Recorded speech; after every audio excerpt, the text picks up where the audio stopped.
तो hello friends, आप सबका बहुत बहुत स्वागत है वर्चुअल वर्स की एक और नई वीडियो में। तो हॉकाई सीरीज के पिछले 2 एपिसोड्स पे तो हम पहले ही वीडियो बना चुके हैं। अगर आपने वो वीडियो अभी तक नहीं देखी है तो प्लीज डिस्क्रिप्शन में उसका लिंक है, जाकर देख लीजिए। तो चलिए आज की वीडियो के टॉपिक पे आते हैं और आज की इस वीडियो में हम डिस्कस करने वाले हैं हॉकाई सीरीज के एपिसोड 3 की स्टोरी को, जो कि पिछले दोनों एपिसोड्स की तरह ही बहुत ही अमेजिंग है। तो चलिए हम अपनी वीडियो को स्टार्ट करते हैं। So let's go.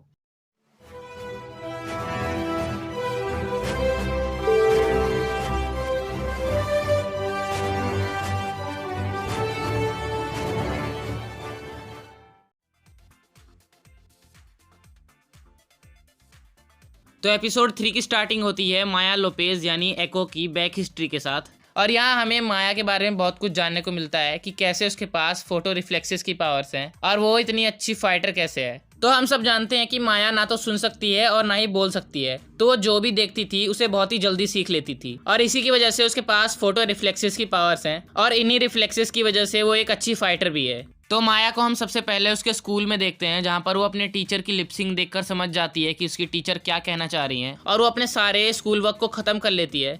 इसके बाद हम माया के डैड को देखते हैं और उसके डैड उसे बताते हैं कि तुम्हें इस दुनिया में जीना सीखना होगा, वो भी आंखें खुली रखकर। इसके बाद हम माया को उसके कराटे क्लास में देखते हैं, जहाँ पर वो अपने से बड़े बच्चों के फाइटिंग स्टाइल को सिर्फ देखकर सीख लेती थी और उन्हीं की टेक्निक से उन्हें ही हरा देती थी। और इसी सीन के दौरान हमें पता चलता है कि माया का एक पैर नकली है, शायद ये किसी एक्सीडेंट या फिर और किसी वजह से डैमेज हुआ होगा। इसके नेक्स्ट सीन में हम देखते हैं कि माया बड़ी हो चुकी है और यहाँ पर हमें उसकी फाइटिंग का एक छोटा सा नमूना देखने को मिलता है। इसके नेक्स्ट सीन में हमें पता चलता है कि माया को रोनेन से इतनी नफरत क्यों है। जैसा कि हम सब जानते हैं कि एवेंजर्स इन्फिनिटी वॉर से लेकर एवेंजर्स एंड गेम के समय तक जो अपना हॉकाई है वो रोनेन बनकर घूमता था और सारे मुजरिमों को खत्म कर देता था और उसने ट्रैक सूट माफिया के भी कई मेंबर्स को मारा था और इसी में से एक थे माया के डैड। इसके बाद प्रेजेंट टाइम की स्टोरी शुरू हो जाती है और ट्रैक सूट माफिया के बेस पे हम केट को और हॉकाई को देखते हैं और माया हॉकाई और केट के पास आकर रोनेन के बारे में उनसे पूछताछ करती है और हॉकाई उसे बताता है कि इस बच्ची ने गलती से वो सूट पहन लिया था, ये उसके बारे में नहीं जानती है और रोनेन तो कब का मर चुका है। फिर माया उससे पूछती है कि उसे मारा किसने और हॉकाई उसे कहता है कि ब्लैक विडो ने और वो कहती है कि तुम झूठ बोल रहे हो, हम तुम्हारी बात पर कैसे विश्वास करें कि रोनेन जिंदा है या मर चुका है। जब सारे लोग बातों में बिजी थे तब हॉकाई केट से कहता है कि अब सच में हीरो बनने का टाइम आ गया है, मेरे सिग्नल का इंतजार करना, हम दोनों यहाँ से जल्दी बाहर निकलने वाले हैं। और वो अपने हाथों पे लगे डक्ट टेप को छुड़ाकर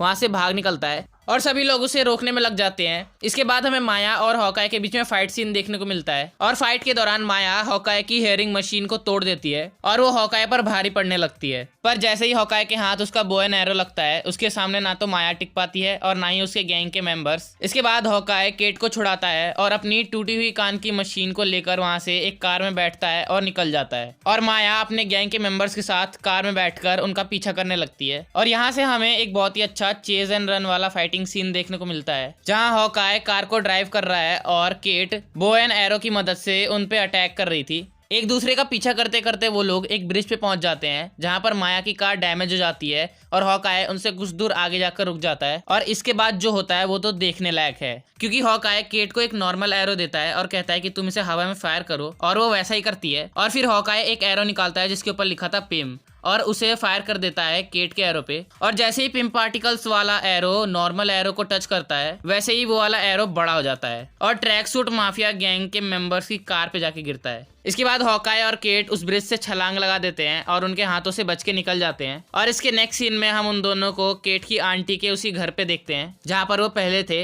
इसके नेक्स्ट सीन में हम ट्रैक सूट माफिया और माया को देखते हैं और वो सब अपना बेस खाली कर रहे थे, क्योंकि हॉकाई और केट को पता चल चुका था कि उनका बेस कहाँ पर है और हो सकता था कि वो वहाँ पर पुलिस और फोर्स को लेकर आ जाए। इसके नेक्स्ट सीन में हम देखते हैं कि हॉकाई अपनी कान की मशीन ठीक कराने के लिए जाता है और इसके बाद वो लोग एक रेस्टोरेंट में बैठ के खाना खा रहे होते हैं और वहां पर भी केट वही सब बातें कर रही होती है कि तुम्हें एक रोल मॉडल बनना चाहिए, तुम्हें सबको इंस्पायर करना चाहिए। और हॉकाई उससे कहता है कि मैं रोल मॉडल नहीं हूँ, किसी को भी मेरी तरह नहीं बनना चाहिए। और वो केट को भी कहता है कि तुमने जो सुपर हीरो बनने का रास्ता चुना है, इसमें तुम्हें भी बहुत कुछ खोना पड़ सकता है। इसके बाद वो दोनों वहां से निकल जाते हैं और केट रास्ते में हॉकाई से ट्रैक सूट माफिया के बारे में पूछती है कि ये लोग कौन है, कहाँ से आए हैं। और हॉकाई उसे बताता है कि पहले ये एक छोटी गैंग थी, उसके बाद बड़ी हो गई और इनका जो भी बॉस है वो अपने कारोबार को बढ़ाने के लिए कुछ भी कर सकता है। और केट उससे पूछती है कि मुझे लगा कि माया बॉस है और फिर हॉकाई कहता है कि नहीं, उसके ऊपर भी कोई है। इसके नेक्स्ट सीन में हम उन दोनों को एक टैक्सी में देखते हैं और हॉकाई केट से पूछता है कि तुम्हें कैसे पता चला था कि ऑक्शन में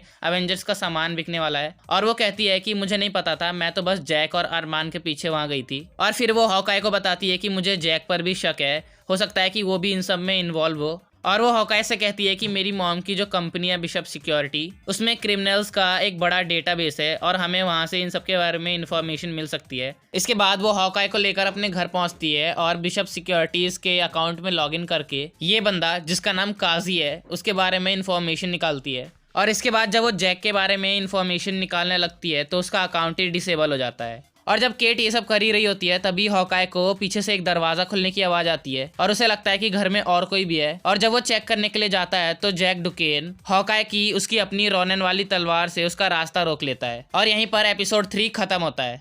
तो फ्रेंड्स, एपिसोड 1 और 2 की तरह एपिसोड 3 भी बहुत ही अमेजिंग था। पिछले दोनों एपिसोड का लिंक तो पहले ही मैंने डिस्क्रिप्शन में दे दिया है, जाकर वो भी देख लीजिए। और अगर आपको ये वीडियो अच्छी लगी हो तो प्लीज़ वीडियो को लाइक करें और चैनल को सब्सक्राइब करना ना भूलें। हम आपसे मिलेंगे वर्चुअल वर्स की एक और नई वीडियो में, तब तक के लिए गुड बाय।